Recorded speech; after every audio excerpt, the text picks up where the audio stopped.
listening to the Chartographers.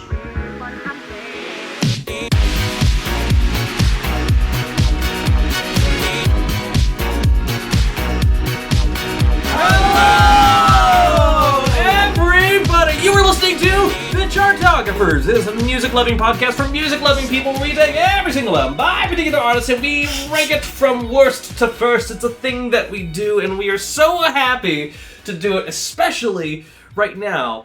This is our 41st artist that we've ever ranked discography-wise, which is a crazy thing. And when it comes to expansive and fascinating and challenging discographies, I can't think of any other artist that we've wanted to dig into more than this week when we are talking about the one, the only, the person who to this day is still probably known as Dionne Warwick's best friend. That's right, guys, we're talking about Stevie Wonder! Little Stevie Wonder if you're nasty. So, Stevie Number, and we're gonna rank, whoa, slow down. Stevie Nasty. Stevie Nasty.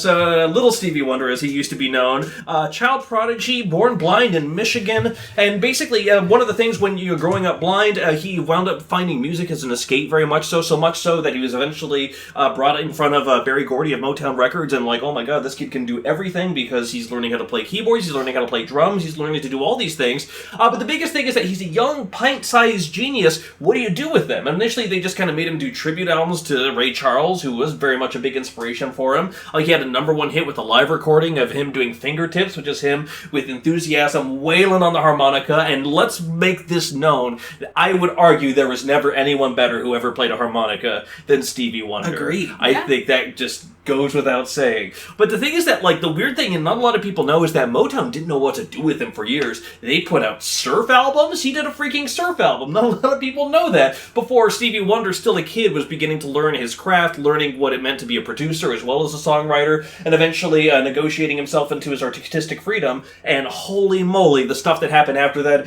it is a journey. We are going to talk about the albums today, and I'm very excited about it. But who's going to be talking about and ranking these wonderful albums here on the Chartographers, your favorite podcast? Let me tell you.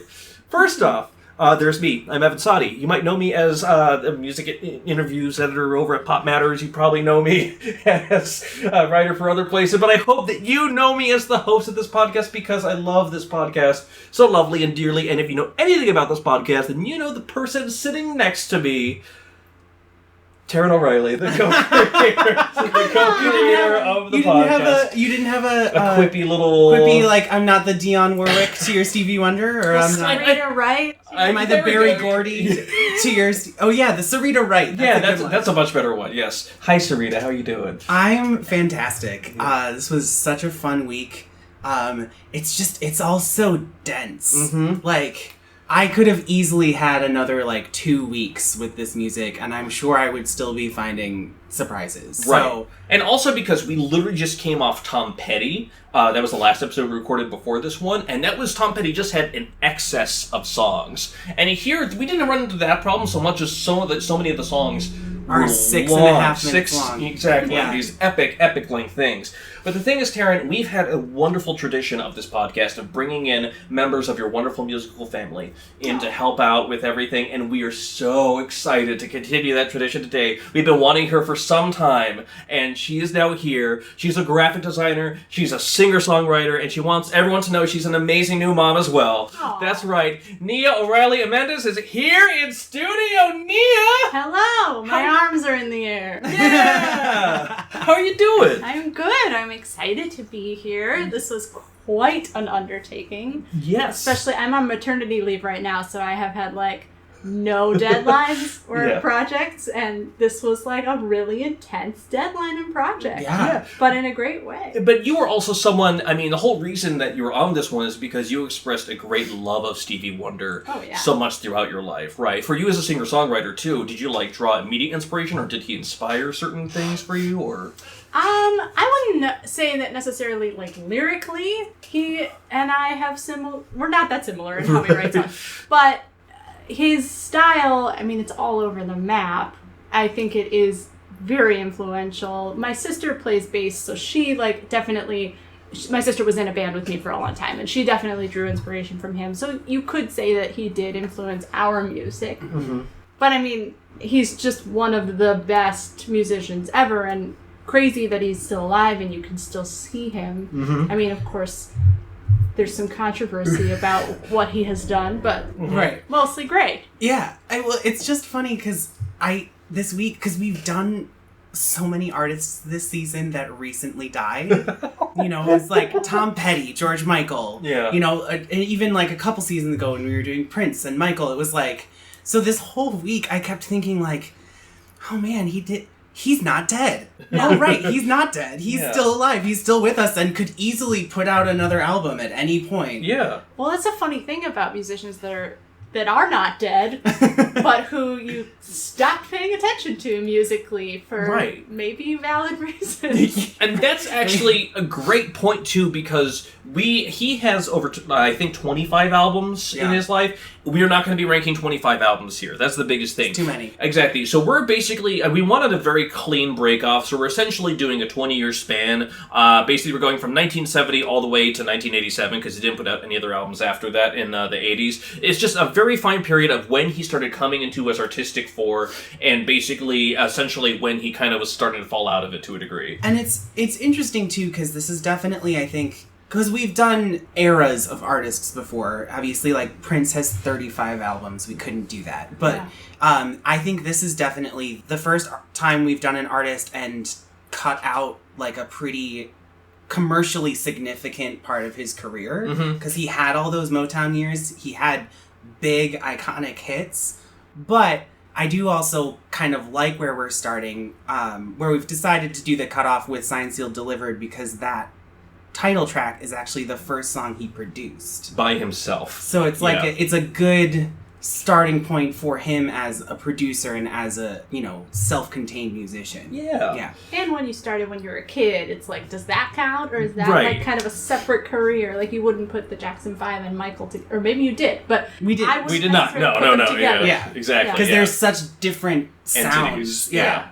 And also, like, again, I just didn't want to listen to that Surf album again. I really didn't, guys. It was When did you listen to it? I listened to it a little bit for just kind of like when I was periodically just kind of in between weeks, and I just kind of like, let me give oh wow, this isn't good. So and well, not as bad as some of the other songs that we'll be talking about today during our wonderful, wonderful episode. But oh my god, there's so much Stevie to get through. Here's what we're doing. We're starting with 1970. So the albums we are going to be ranking are 1970s Motown soul pop wonder that is Signed, Sealed, and Delivered. There is his very first social commentary album, which was Where I'm Coming From in 1971. There's the little bit grittier, low-down keyboard album Music on My Mind from 1972. There's what many consider his first commercial breakthrough in the form of Talking Book in 1972. There is his politicized, fantastical, almost entirely self-created Inner Visions from 1973. There is his little bit more subdued, kind of romantic, almost fulfilling this his first finale from 1974. There is the 2-album bonus EP magnum opus that is Songs on the Key of Life from 1976. There is the 2-disc soundtrack to a documentary that never got released called Stevie Wonder's Journey Through the Secret Life of Plants. We'll probably just be calling it Journey Through the Secret Life of Plants. Or just Secret Life of Plants. Or just Plants, really. Let's get real. I don't know what you're talking about. Journey. Just choose one of the words each time. Exactly. And the other thing is that we're going to be doing his 1980 pop comeback, which was Hotter Than July. His Oscar-winning soundtrack to a Gene Wilder-directed film called The Woman in Red in 1984. There's his first experiment with 80s synthesizers in the form of In Circle Square in 1985. And his second experiment with 1980 synthesizers in the form of 1987's Characters. In Square Circle. In Square Circle. Oh, goodness. It's a bad title. I know. Listen. It is, yes. You know, we're going to rank him in order. I think we'll be talking about that one pretty soon. Bad title. What? Fulfilling this is first finale. I can never remember it. I'm like, it's the F one. It's got an apostrophe in it. You know, one of his 3 Grammy wins for Album of the Year. That one, exactly. Which, when you compare it to the other Grammy wins, spoiler alert, doesn't make any sense. But we'll get there. We'll get there. Exactly. So anywho, we got 12 albums that we're talking about. We're really excited about it. And Nia, you were here. You're in studio. I'm here. We're great. And the thing is, as you know, we're going to talk about these albums. We're going to rank them. We're going to debate those rankings. We're going to team up and outvote. And it's going to be a fun time. I'm excited about it. But most importantly, you are a guest. You're in the hot seat. You get the honorable duty, Nia O'Reilly Amandes. Yes. What would you nominate I'm as talking. number 12? She's taking over the podcast. What would I nominate? Yes. I'm so solid on this, but we'll see how you feel. The Woman in Red soundtrack is so bad. Yeah. It's so bad. I knew that I Just Called to Say I Love You was bad, because that's like infamously bad. And You one know? of his biggest songs Not of just- all time. His longest number one. Really? Like his most commercially successful song But is that's I gotta Just be- Called to Say I Love You. Like music had gotten worse, Right. right? Yeah, as I like to say on this podcast, especially when we're talking about artists that started in the 70s, Yeah. is unfortunately the 80s happened to everyone. Yeah. And that is so strong, in such strong effect here. Because, like, 1980, Hotter Than July, we'll get to it. There's some solid shit on there. He's still grooving. He's still working it. I love Once that. you get, it's a full 4 years to Woman in Red, and the technology had changed a lot, and it's not doing him any favors. I mean, the technology is what, like, I feel like, first of all, did anyone watch it? I did not. No.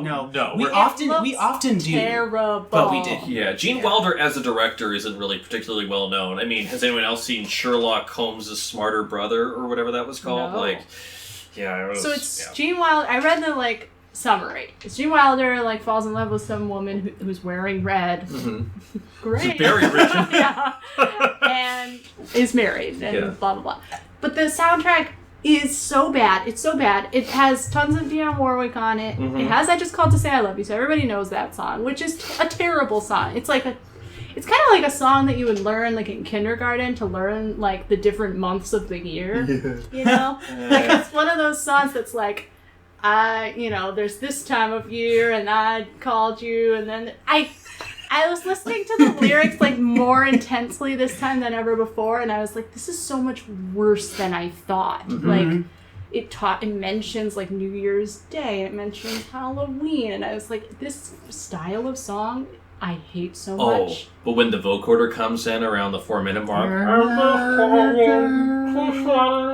It's so bad. But it's not the worst song on this album. By a long shot. No. There's a special one on there, which is, and we talked about it before, I just couldn't believe I never realized it. The closing track, Don't Drive Drunk. And here's the thing.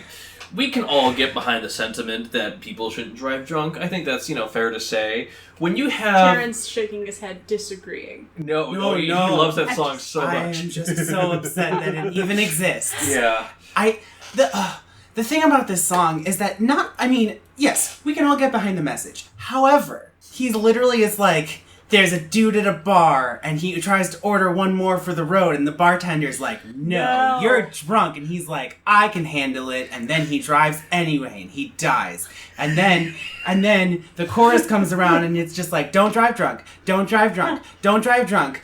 Mothers against drunk driving are mad. Yeah. Yeah. Just them, though. So, like, is it a PSA? That's the organization. Like, did anyone find out how this plays a role in the movie? Like, what?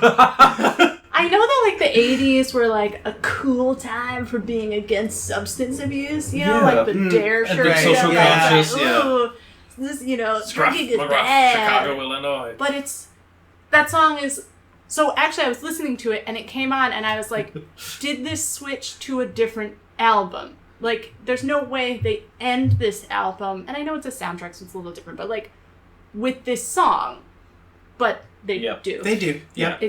The only other thing I want to say about it is that I talked about when I was going through, initially Taran and I were talking, I talked about, like, there was a sharp drop-off in terms of quality for Stevie work. But the biggest thing about the 80s is that this is a guy who enmeshed himself in synthesizers and tones and have that one particular style of one, not clavicle, the one I'm thinking about. Clavinet. Not No, I clavinet. think... Or yes, no, I think it is a clavinet. clavinet. Oh, yeah, like yeah. clavinet's the one that's like that bass on Superstition. Yeah, exactly. But that very specific keyboard style he developed, and so many people drew inspiration for him. But I really feel like the 80s, because it was so much easier, everything was digital, I feel like he had a lot more access to these things. But it becomes that fine line between crafted by an artist and just processed by a machine. Yeah. And as his voice is still in full form, but on these last 3 albums, I don't think he ever really overcomes it, And it's also programmed. Yes. Like, part of what... Versus composed. Part of the reason that he made synthesizers work and honestly helped bring them to the forefront and to like general audiences was because he was still using live drummers. He was still using incredible guitarists, and so these synths sounded organic. Yeah. You know, it they wasn't were playing every instrument. exactly. Whereas like in the 80s, it's like, it's definitely a drum machine because it was always a drum machine, and like probably even the synths sometimes sound like he came up with a riff and then programmed it so it would just loop for the whole song, you know? Right. Like it loses any sense of not personality, but like that The human human element. element. Yeah. Yeah. Well, it makes you wonder, like, when you're someone like Stevie Wonder, and I know that there's trends, and that's why you say, like, then the 80s happened. Like, there are trends, and everybody fell into it to an extent, but, like, how do you not know? Like, how do Right. you not say, like, I'm a fantastic drummer, but I'm not gonna play the drums. I'm gonna like Right. It's the only person who could pull that off was Prince, and part of the reason that he could program drums so well is because he was a drummer and he knew how to do that. But Stevie was a drummer too. He drummed on so many of his own albums, and it's just like, dude, he just didn't have that same verve. The only last thing I'll say about it, because personally I'm perfectly okay with throwing The Woman in Red at the very bottom of our list. Yeah. The only thing I say, he won the Oscar for Best Original Song for it, which blows my mind given what he was up against, including Footloose by Kenny Loggins, Let's Hear It for the Boy off of that one soundtrack. The same soundtrack. Exactly. Off of Footloose. And also, Oh, and also Ghostbusters by Ray Parker Jr. Yeah. come on. And was it Flashdance? No, it wasn't Flashdance. No. It was another like iconic iconic, like title track from a movie song. But the thing It's that I like, found so interesting, and I couldn't believe, Ray Parker Jr., who did the Ghostbusters theme song, he played guitar on one of my favorite songs of his, which is Maybe Your Baby. Way back then. He does that guitar solo that'll... like that one that he does. And it's just like, that's kind of cool that they met up and then later met up again during the Oscars. But whatever, he gets a each other. special award, which is The Woman in Red going at number 12 on our ranking of Stevie Wonder albums. Okay, that's done. That's great. Yes. Taryn, yes. number 11. I mean, we have so many options. So it's between like 3 for me, but I think I have to go with Secret Life of Plants. Okay. It's just, there are some songs on there that I like, such as Sea to Star. no, not even really though. Oh, really? Okay. No, what's it called? S.A.A. Logo. Oh! I mean, I don't hate that one. I actually love that that. one's that one's pretty fun. No, Outside My Window. Mm. I actually really dig that. I like the harmonies on it. I think It's that like childlike melody. That kinda, and I think that's a part where like it's early enough in the career that the drum machine kind of is like novel.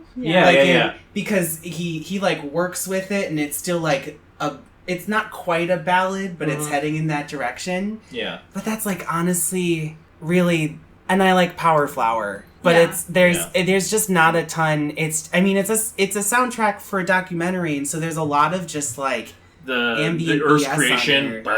It's great. So I was like listening to it while doing, mom stuff, and then I was like, this is making me feel insane. I have to turn this off and do this again later. Yeah. Because it is really dramatic. It's like, what's that? There's like the planets. This is like more. There's like classical pieces of the different planets, right? And we played them in band, so it makes me think of like a weird electro version of that. Yes. But like once you know, less good. I would be interested to see maybe how it worked with the documentary, but like as on its own, it's pretty terrible.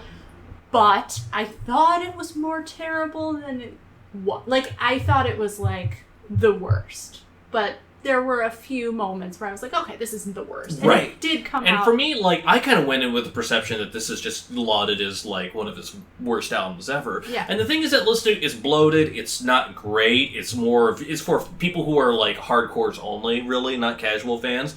But there's a couple things on there that I enjoyed. Honestly, Voyage to India, the sitar workout that he does there, he gets a really nice kind of trance state going on with that one there. Like, I fell into it. It's very typical, but, like, I enjoyed it. I'm not gonna lie. The thing is, like, if you want a song like that, though, like, find some classical Indian music and find some, like, actual, like, real good sitar, tabla, like, work, and not, like, synthesized sitar. Yeah. That opens with 2 minutes of just, like, synthy blurbling nonsense, and then finally gets to, like, kind of, like, a nice jam, but it's pretty typical. I think that, like, on the one hand, so in context, the fact that it came out after Songs in the Key of Life must have been just heartbreaking to everyone. Yeah.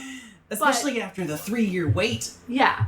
Right. Yeah. And the thing is that, like, apparently, like, they really didn't know what to do with it either, the label. So, like, I believe it's Send On Your Love. That was, went to number 4 because people were just so excited for another Stevie project. But the album, like, the last album went diamond. You know, it sold over 10 million copies. This one did not barely even do that. And so Stevie blamed the label. But, like, the label's like, how are we supposed to promote a 2-disc, largely instrumental soundtrack for a documentary that no one has seen? Like, come on, Stevie, work with us here a little bit. It's one of the things where, like, because I was so surprised by a couple moments on here, I like, if it ends up at number 11, that's fine. But for me, like, In Square Circle is, like, gotta be in the conversation at this point, too.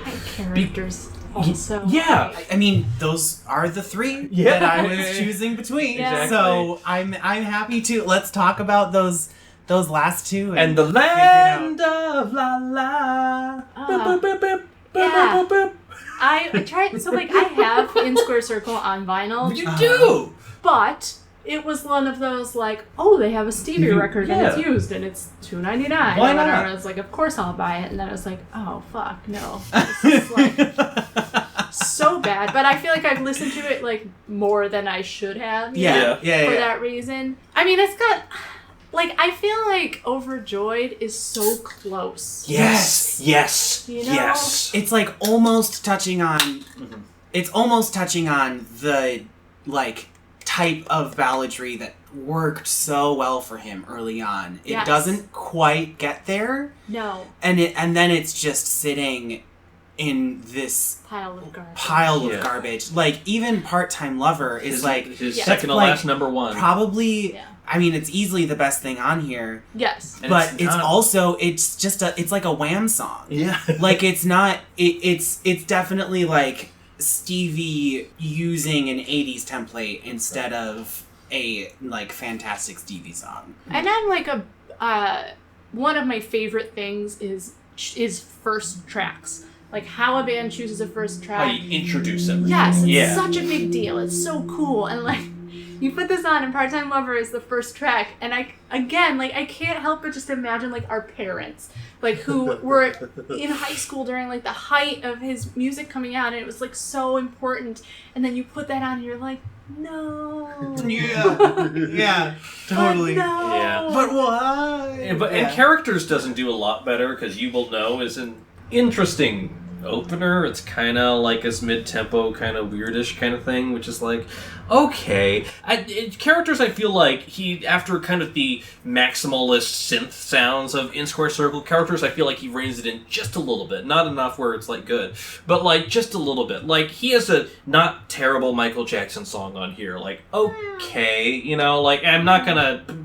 I was surprised to learn it this week, and then I'm like, oh, that's why it's relegated to history, because it's just kind of this... It's a Michael Jackson album track. Basically, like, it's not. yeah. That would be like track 9 that everyone forgets about on an MJ album. It's not. Yeah.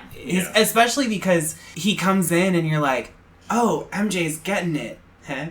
And then Stevie comes in and is trying to do, like, his best MJ, and it just, like, it's, like, kind of Awkward. cringy. Yeah. It's weird. I mean, okay.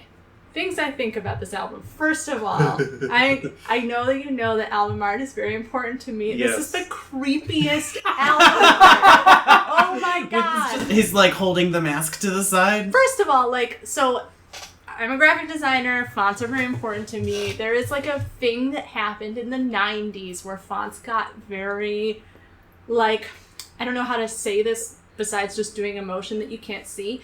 Radical. Like, like either really grungy or like scripty and like, sideways lots and of like curly cues. quirky, and this like does the curly Q thing, and it just makes me cringe so hard just looking at the font. But also, it's him and a bunch of rubber masks. I want to say maybe they're clay. I think they're porcelain. I don't know. It's really creepy, and he's blind, so like, does he know?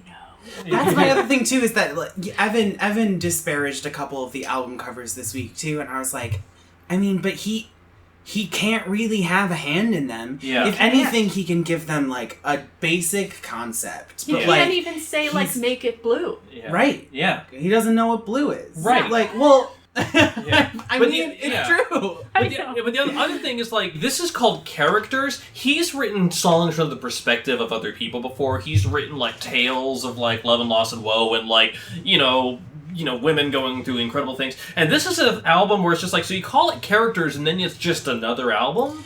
Like, right, yeah. especially because, I mean, they are easily his worst songs, but he does voices on other records Yeah. where A he's lot, like, yeah.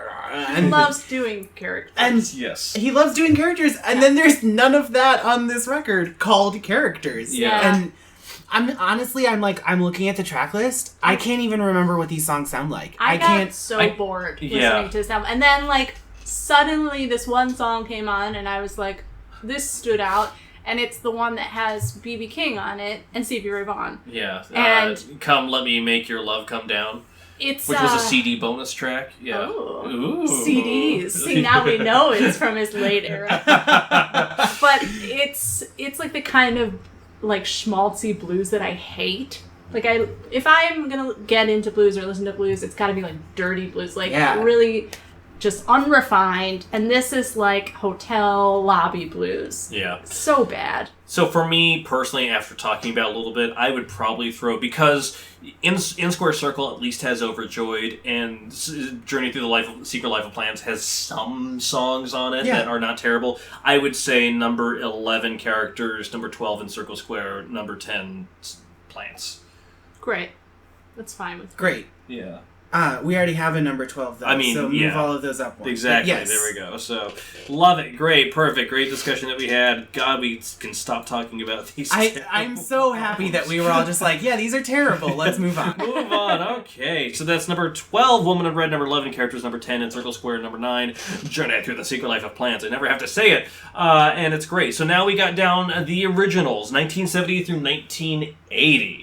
This is a fun little time, and I'm too scared to make a choice myself. So, Nia, if you have to nominate the hard part. number 8. Okay. Let me think. You're fine. Okay, so I really like Hotter Than July. I know it's from his later years, kind of, but that, like, for me, I would not put that next. I feel like whatever I choose is going to be controversial. Okay. Nothing wrong with that.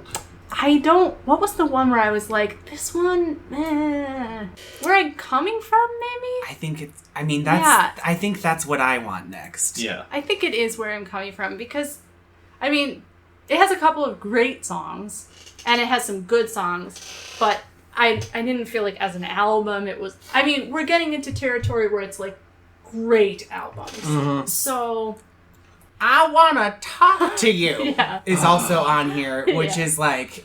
Speaking of characters. In the nomination for like worst Stevie Wonder songs, at least with what we listened to this week. And but you said there were some great songs well, on If You here? Really Love Me is on here. I guess maybe that's the only great. That's what I mean. Oh, no.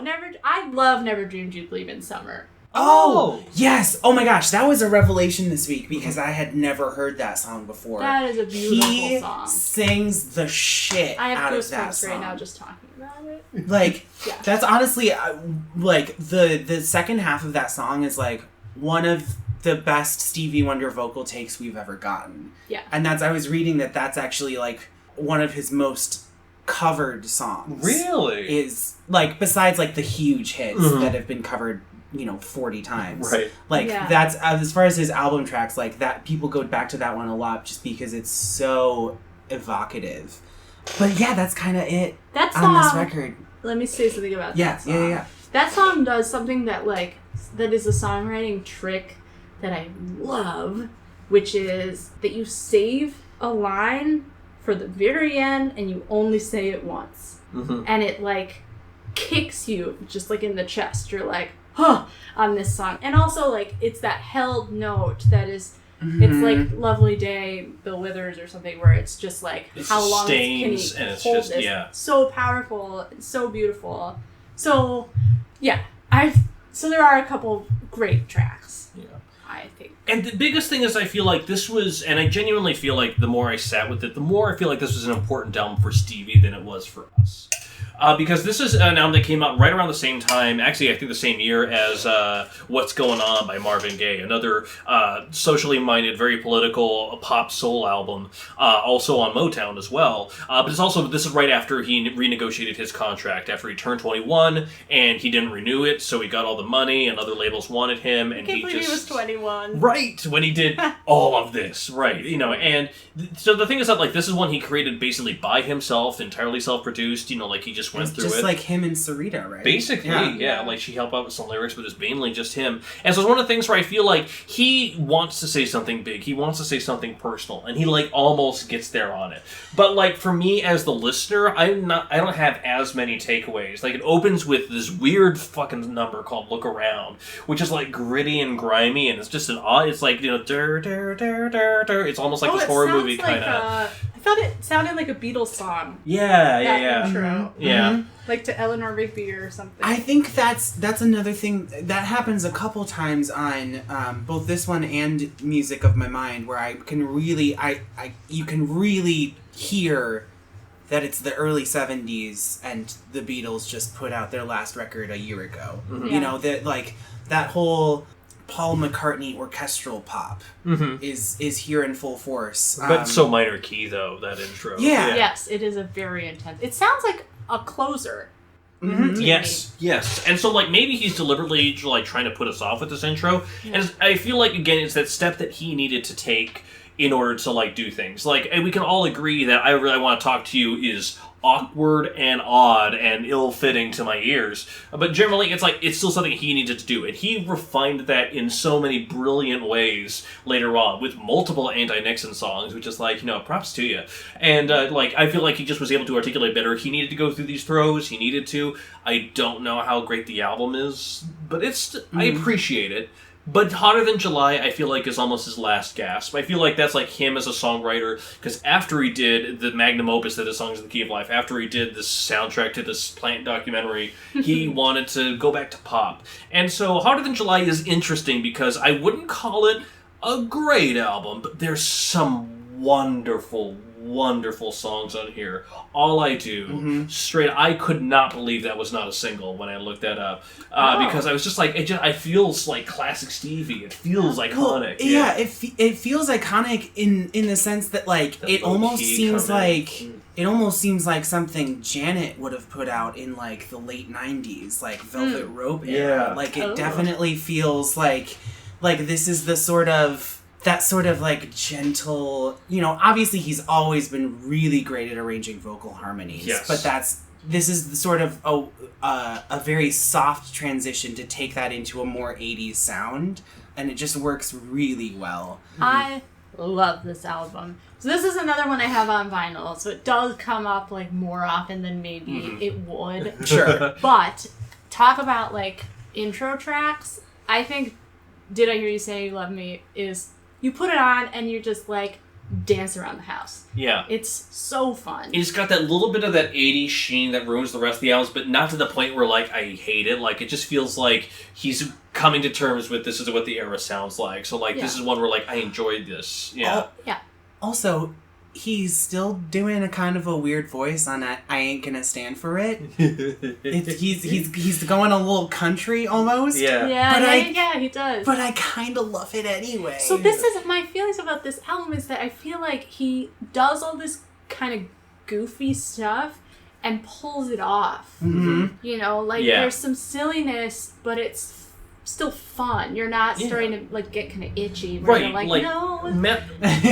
like Master Blaster Jammin', this kind of like light reggae number. Like, it's one of the things where like it doesn't feel like it's a pose. It doesn't feel like he's imitating. It just feels like it comes from a very natural place. It feels like a very logical progression for where his sound is going. As much as I get annoyed when people who aren't reggae artists do reggae because everyone did it from like 1976 to 1985. Like, if you had 4 albums, you had at least one reggae song. Yeah. But he totally pulls it off. Way more than most of the artists. Like, remember when Led Zeppelin did theirs? Yes, I do. Yes, I do. Your favorite song, Do Your Maker.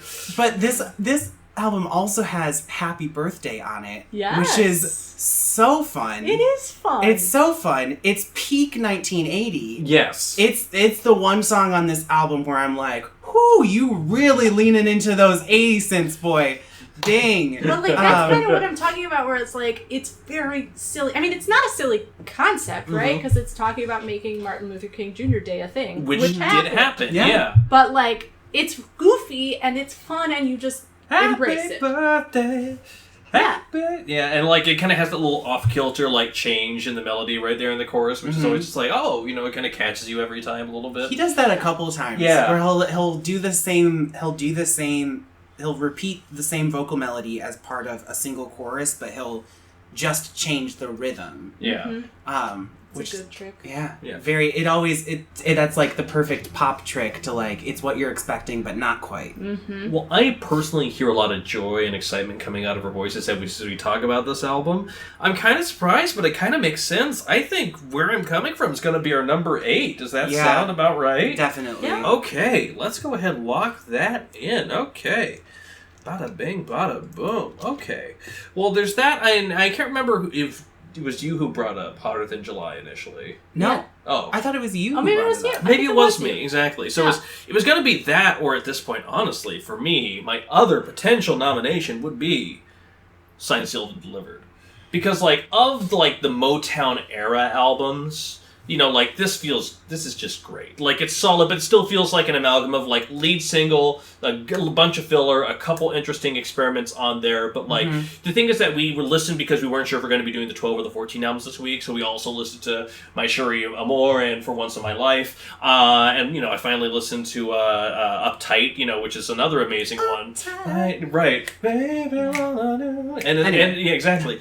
But, like, and the thing is, like, all these albums are the same package, basically. That bomb-ass lead single that comes out there, maybe a couple covers mixed in, and then a couple other middling tracks. And near I the couldn't end. help but think about how, like, when we were doing the Michael Jackson episode, I Uh-huh. listened to a couple of the Jackson 5 albums, and it's, like, exactly the same. Mhm. Like, it's really, like, it's every Motown artist had the same format. A lead single, a couple other songs that could be singles if the first one did well, and then a bunch of filler. Yeah. And, like, maybe a song from a musical that they bought the rights Like to. The King and I. Yeah. Yes. But it was like it was a very different time for music. You know, like they were doing so many covers, like almost like a country number of covers, where like a lot of country artists, classic country artists, none of their songs are their own songs. They're just doing the country songs. Yeah. And with his stuff, this is kind of the first one that's at least as far as I know, not a lot of covers. He does We Can Work It Out, which is terrible. But You think it's Really? terrible? Really? I hate Oh it. my god! Oh, I hate I it. loved it when I heard it. I gotta be fully no. honest with you. I think I enjoy it, but it's just so unnecessary. Can't work it out. I like that he changes the rhythm a little bit. Yeah. Like the keys, he textures Stevie on Wonders it, Yeah. but it doesn't hold a candle to the original. Right. So, Yeah. But at the same time, it's not even trying to be the original. It's a soul remake of it, though. So there's enough other things that are going on with it. It's a strong and confident vision, and I embrace it wholly. Like, it just kind of took me by surprise. I understand why it happened. Right. Right? And, like, in the context of the time and blah, blah, blah. But, like, I don't know, maybe selfishly I'm like, A Beatles traditionalist. yes, but also I'm like, Stevie, how dare you do a cover? Like, I'd almost rather have it not, like, one less track on the album and have it just be his songs. Also, I feel like I need to say, Signed, Sealed, Delivered is my favorite song. Ooh. Period. Which is your favorite song? Not of Stevie Wonder. Correct. of all time ever. So that has an effect on my feelings about this Here's album. the thing. You're not wrong. It's a great It's song. a fucking amazing song. I mean, it's definitely in the running for my top Stevie Wonder songs as well. It's just, I mean, there's a reason it is one of the most iconic songs of all time. Talk about an intro. I mean, it's not the first song on the album, but just the intro to that song is so great. Yeah. Absolutely. Like, right, the moment the first, like, boom happens, you're like, yes, it's fucking signed, sealed, delivered. Yeah. And it's just crazy to me that that was the first song he produced, because it's like, that's how you know that this is a fucking bona fide musical savant. Yeah. The fact that, like, your favorite song of all time was his, like, first foray into production. Well, but to be Like, fair, underage. he sat in on the sessions. He has co-production credits on other times. Yeah. But this is the first thing he did it by himself solo, and it's weird because on the album he was still near the end of his Motown contract, so he's still under contract. So he's listed as the producer on this whole album. He produced that song and like co-produced 2 others, but it's still a bunch of other producers. But it's still important that he got that designation of produced by Stevie Wonder on there. And even on this album, he has a couple songwriting things here and there. It's still a mix mash of other, just like in the stable Motown tracks on there. Like he's got some other songs there. Like I Gotta Have a Song. That's a Stevie co-write. I really like that one. Right, There's exactly. a lot It's charming. of joy on Yes. this album. It's very different from like what I would say the best Stevie Wonder is, but it's very just like happy, you know? Like, and you know, there's a lot of early albums that do have this kind of vibe that we're not going to talk about so much, but like things like what was the one? Anything You Want Me to Do stood out to me as like, this song is just like pure joy. Which later on he has like more depth and more substance, and like you appreciate his music for very different reasons. Yeah. But Signed, Sealed, Delivered is like a perfect example of kind of a vibe that he had at that time, which is a totally great, valid, amazing vibe to have as a musician. Well, in terms of ranking it, though, if you had your personal druthers, Nia, what would you What would throw be next? at number 7? It's kind of So like, did we not? We didn't put Hotter Than July. We No. didn't choose a spot yet. No. Interesting. Okay. You know what? Part of the reason why is because we were talking about these albums. I'm glad we're talking about these albums. There might be a surprise on the list. Maybe. And I think Taran knows what I'm thinking about, too. I think I know what you're thinking about, but I wouldn't go there yet. You wouldn't go there yet? No. Okay. Because I mean, I enjoy Hotter Than July, but More or less than these other albums. yeah, well, no, I definitely think for me it's between Sound Sealed Delivered and Hotter Than July. But we Okay. also Coming up talked about next. where I'm coming from. Oh, we did yeah. rank that Yeah, one. we ranked Okay. where I'm coming from. That's Okay. an 8. Okay. Yeah. Ooh, that's tough for me between those two. Yeah. And you can love your love of the song is unabashed. It's an all-time classic. It's just Yeah. the rest of the album that Okay. it comes from. You know, exactly. Okay, so if we can't necessarily decide, Throw it out there. how do we feel about Music of My Mind? Really? Oh, I'm surprised. Surprised that you would even talk about that. No, I'm kind of with you. First of all, Music of My Mind doesn't have any hits, right? I Love Every Little Thing About You, kind of, but that was more And of a Superwoman hit was for- still kind of in a, like a moderate R&B hit as well. So that's an interesting thing. Not that like makes or breaks an album. Right. But I would say like I could see it. I just like I really like Love Having You Around.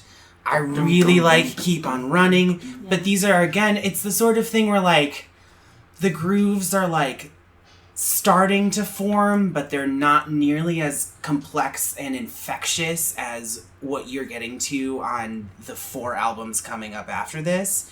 And the best parts are the complex vocal harmonies on the choruses. Like that's when that's done right, that's what I'm coming back to on this record. But again, that same thing is done better elsewhere. So like really what's standing out about this album? Oh, If so we're- goddamn much. Are you Ooh, kidding me? let's- Yes. Yeah. Let's Because hear the thing it. is that when you break into Love Having You Around, this is like, in terms of, and we want to have our thesis of great intro songs leading you into the rest of the album, these fucking gritty ass fucking keyboards, like this low key like pulse that's going on there. You just like, it feels like this is the Stevie that we've wanted. It feels like Where I'm Coming From may have been his attempt to make that grand political statement. This feels like, oh, you know what you're doing. Instead of keep going up and adding in new arrangements and vocals and things like that, it's like, let's bring it down. Let's go gritty. Let's push a little bit into the red in terms of the production a little bit. That was like, oh, this is the gritty Stevie that we wanted. This is that gritty reboot here. Now, the rest of the album, I wouldn't call it my favorite album of all time by any means, but damn, when he hits that fucking groove, it's so goddamn great. Girl Blue, kind of this nice little, like, mid-tempo, like, looping, elongated, the synth patterns on there is so great. And, of course, Keep On Running is just, like, that might be in my top 10. Like, just in terms of, like, all-time, like, just upbeat, keep on running, you know, like, just, like, this upbeat melody. Yeah, exactly. I mean, no, yeah. I do like that one, but it's not, like, top 10. It's just like, Maybe it's top just 20. so solid. It's just like, it just has the sense of joy and life to it. Yeah, but this also has Sweet Little Girl on Yeah, it. I know. That Come is on, baby.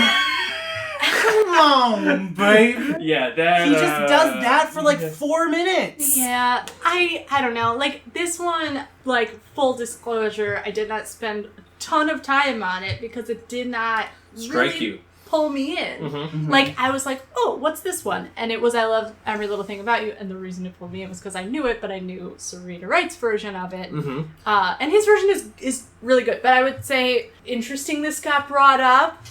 They're so different. Like, it's kind of like, Signed, Sealed, Delivered is like milk chocolate.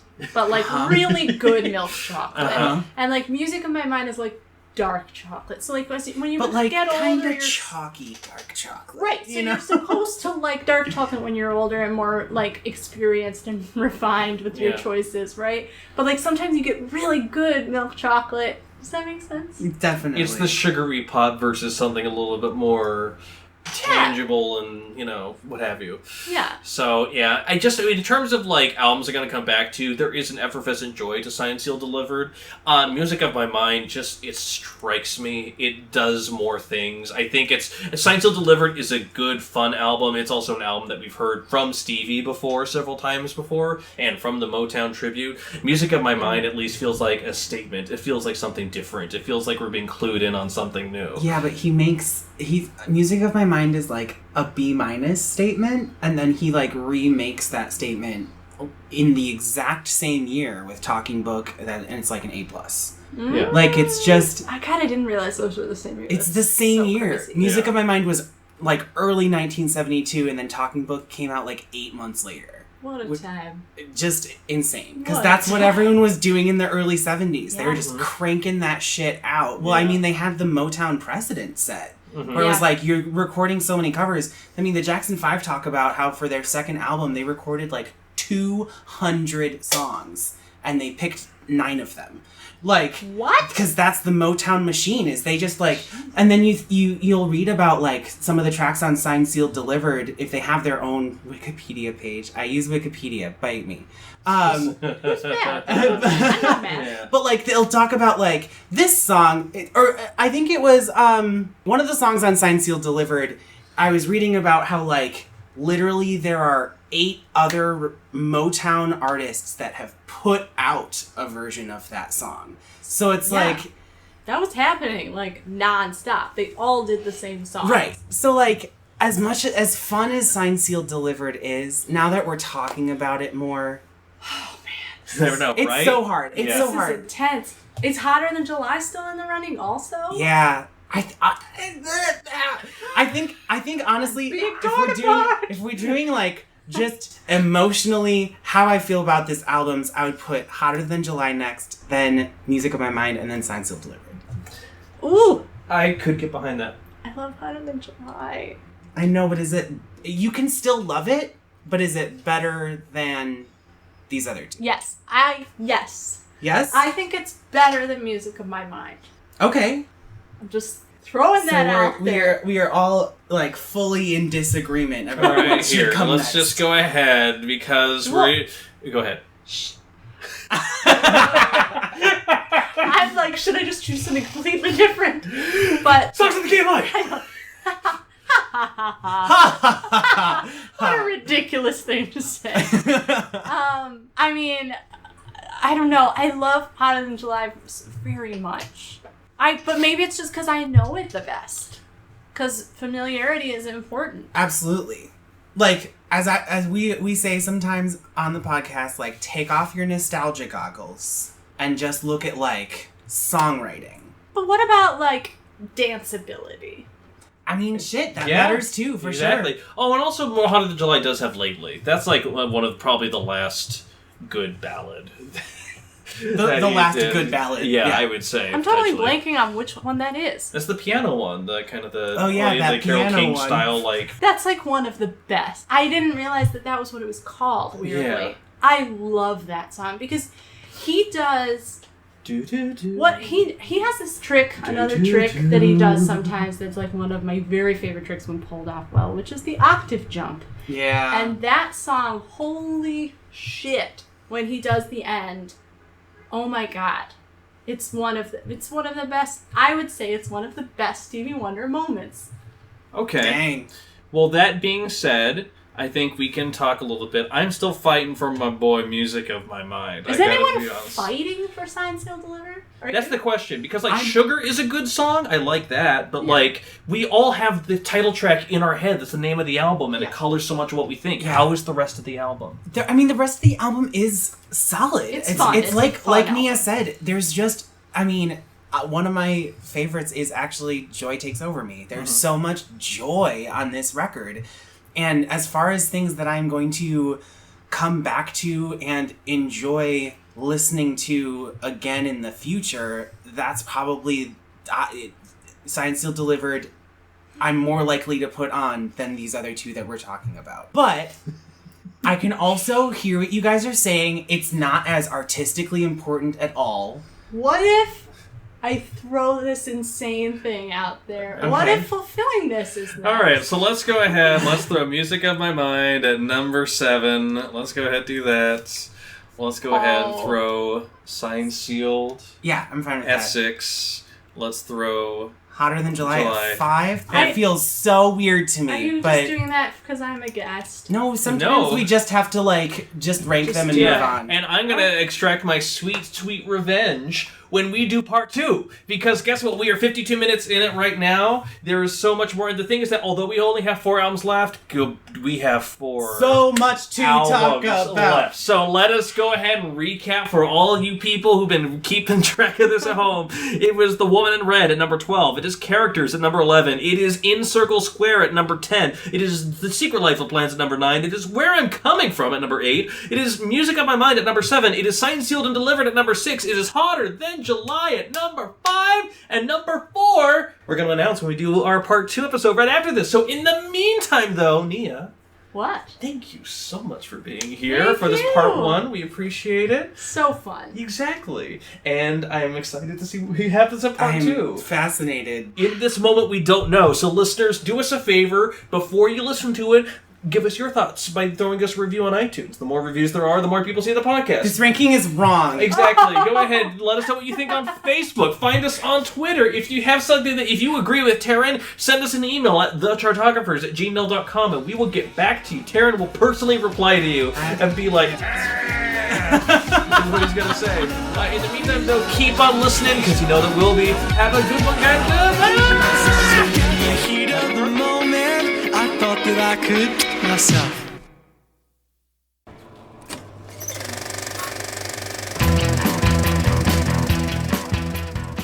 If you like this podcast, you should also check out I'd See That. What do we talk about, Jeff? Movies. Movies? What else? Tangents? We don't talk about tangents, we go on tangents. Pretty sure we talk about tangents too. Okay, fine. You can check us out on Stitcher, iTunes, and SoundCloud. I'd See That. Also find us on Twitter and Facebook. Boom.